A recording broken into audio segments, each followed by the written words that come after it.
selesai.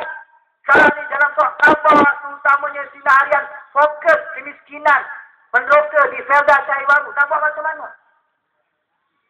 Saya nak gambarkan pada malam ini, tuan-tuan, kalau kita memerintah, antara option yang kita sedang fikirkan, kita kerajaan negeri akan kurniakan sebidang tanah kepada penderoka Felda Cahaya Baru untuk mereka meneruskan kehidupan, tuan-tuan.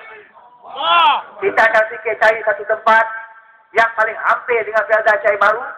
Mungkin kalau kita tak boleh bagi 10 ekar pun, kurang daripada itu, tapi value-nya sama dengan tanah Felda Cahaya Baru. Sebab apa, tuan-tuan? Dari sudut tanah yang ada, kita tak mampu nak buat apa-apa. Sebab tanah itu telah di-caveat, tuan-tuan. Dah ada pada bank, sukar untuk kita atasi. Nak ambil balik tanah yang ada, sebagian besar yang telah dibangunkan. Tapi kalau kita memerintah, kita dah ada dalam satu bentuk pertimbangan apa yang kita nak buat terhadap masa depan penderoka Felda Cahaya. Mesti ada jalan keluar. Kalau orang bertanya, oh sekarang ini sekolah-sekolah agama kerajaan negeri Johor telah diserah kepada kerajaan pusat. Kalau kita memerintah, kita akan fikir untuk ambil balik sekolah ini. 22 sekolah yang diserah kepada kerajaan pusat, kita nak ambil balik. Kita nak bagi peruntukan yang paling besar untuk institusi sekolah-sekolah agama Johor. Kerana daripada sekolah agama Johor inilah melahirkan orang alim, para ulama untuk memimpin masyarakat. Bila ulama dilahir, ulama-ulama yang mereka ini merupakan ilmuwan, mereka tahu hukum halal haram, mereka boleh jadi murabbi kepada rakyat. Kita perlukan mereka ini untuk memimpin rakyat. Maka kalau kita memerintah, kita nak jadikan institusi agama sebagai institusi terpenting dalam masyarakat. Ini kita akan buat. Bukan kita lepas tangan, oh kerajaan Johor tak ada duit, maka kita serahlah sekolah ini kepada kerajaan pusat. Saya nak sebut, kita ada otak, ada akal nak buat. Tapi malangnya kita tak ada kuasa. Bagi dulu pada kami, insyaAllah. Tahulah kami nak buat macam mana. Orang tadi bising dengan saya, Cik Mazlan, macam mana isu pasir. Isu pasir kita pun tak tahu untungnya ke mana. Saya pergi ke pejabat kerajaan negeri, jumpa dengan pengarah tanah dan galian. Dengan pegawai-pegawai tanah mereka. Ini isu kuari, isu pasir, ini harta rakyat. Mana pergi hasilnya? Mana pergi cukai yang masuk dalam kerajaan negeri? Kita bincang. Jawapan mereka, oh kami tak mau jawab, ini urusan kerajaan negeri. Sedangkan hasilnya, tuan-tuan, menjangkau puluhan juta ringgit.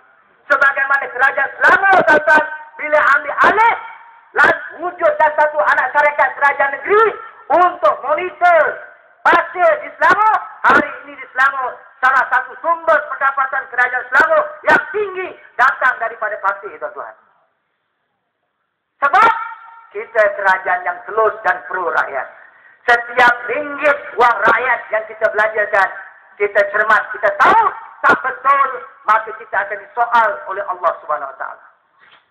Sebab itu, tuan-tuan, kesimpulan yang saya nak bawa pada malam ini, bagi kepercayaan. Dan tuan-tuan, insya-Allah, jangan bimbang. Berdasarkan analisis yang kita dapat maklum, sebagai salah seorang pemimpin PAS di Johor, sedikit mungkin saya boleh sebut kepada tuan-tuan sebagai satu semangat. Kalau nak tanya apa peluang kita di Johor, berdasarkan kita ada 4-5 analisis yang beri kepada kita. Saya nak gambarkan tuan-tuan, insya-Allah, pilihan raya umum yang akan datang, Pakatan Rakyat akan memerintah negeri Johor, insya-Allah. Kita tidak bercakap besar. Kita tidak bercakap besar. Ini kita sedang buat ke arah itu. Kita sedang bekerja ke arah itu. Kita sangat menghormati perlembagaan negeri. Kita sangat menghormati ke bawah duli tuanku yang bersemayam, yang memerintah negeri Johor. Kita menghormati apa-apa yang telah wujud dalam undang-undang tubuh kerajaan negeri. Kita akan terus bersama-sama sekiranya kita memerintah negeri Johor. Kita akan pastikan hak rakyat dari sudut kesihatan, pendidikan, dari sudut agama, sosioekonomi, belia, menangani masalah gejala sosial. Ini akan menjadi perhatian serius. InsyaAllah kalau kita perintah negeri Johor, kalau kita menang, PAS list tuan-tuan dengan kursi yang banyak, insya-Allah Datuk Dr. Mahfuz Muhammad akan kita tabarkan menjadi Menteri Besar Johor yang baru, insyaAllah. Kita akan memerintah negeri Johor dengan telus, ada integriti, yang kita pastikan lebih daripada 2 juta rakyat Johor akan mendapat nikmat daripada pemerintahan kita yang adil, insyaAllah. Jadi saya rasa inilah barangkali 1-2 perkara yang saya dapat sebut dalam kesempatan pada malam ini, tuan-tuan. InsyaAllah berdasarkan perkembangan semasa, saya tak mau sebut sangat pasal isu Felda, sebab tuan-tuan, ini bukan kawasan Felda. Cuma barangkali saya selalu ditanya tentang apakah dia harapan tentang institusi orang Melayu ini. Saya selalu kata bahawa kalau kita orang Melayu jaga Felda, jaga Feltra, jaga Rista, di Johor ada Kejora, kalau di Kelantan ada Kesedar, kalau di Terengganu ada Ketengah. Ini agensi-agensi pembangunan tanah yang diwujudkan lebih daripada 50 tahun.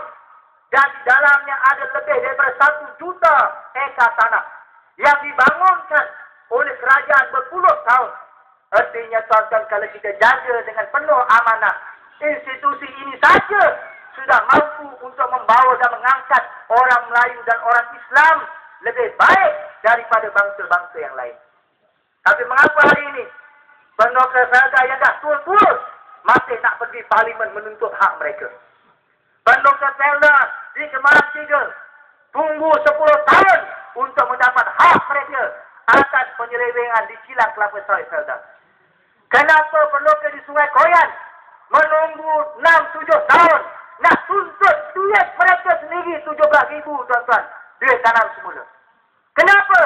Baru-baru ini, tuan-tuan, saya bawa rombongan pendokter daripada Terting, daripada Redong di Segamat pergi ke parlimen untuk tuntut hak mereka.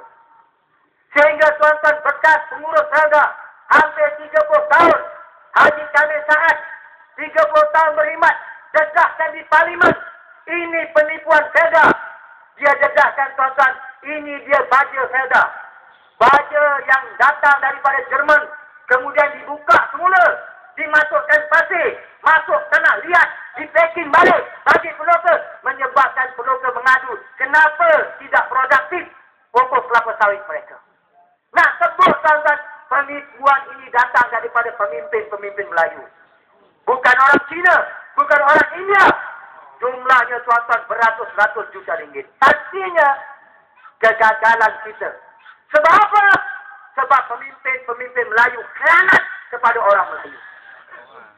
Sebagaimana pemimpin Melayu khianat menghalau orang-orang Melayu di Senggang.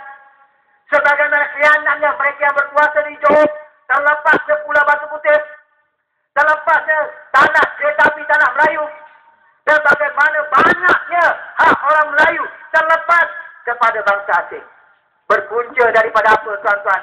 Kerana pemimpin-pemimpin Melayu khianat, mereka tidak amanah, mereka korup, menyebabkan orang Melayu menjadi bangsa yang paling corot dibandingkan orang Cina dan orang India.